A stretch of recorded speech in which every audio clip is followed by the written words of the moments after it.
And here we find ourselves in Tangier Island, and this is the main inlet that we came in on the boat from Reedsville, Virginia. This place is absolutely pristine.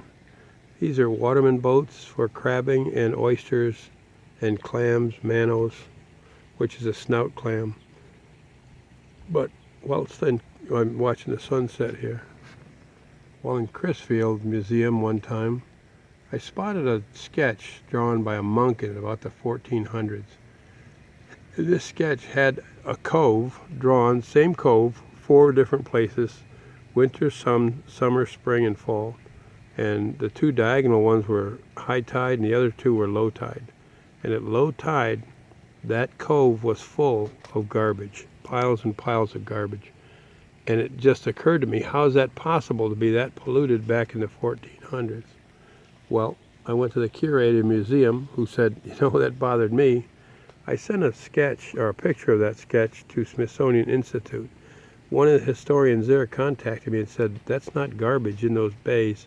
At low tide, those are oyster beds that come out of the water. And the natives used to walk out onto the oyster beds and pick up only the biggest and choicest oysters and leave the small ones to keep growing. So they had an endless supply of Class A #1 food.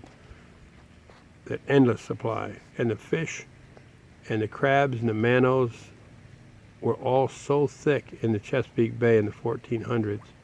They were so plentiful that they claimed it was almost impossible to navigate the Chesapeake Bay for the oyster beds up and from Norfolk to Baltimore. And now we come to this, where just there's a shortage of almost everything, and they have to regulate all of the fishing and the crabbing. There's a sunset, absolutely beautiful, and we're getting eaten by the little tiny flies here. So I'll let you go till later. See you in the morning.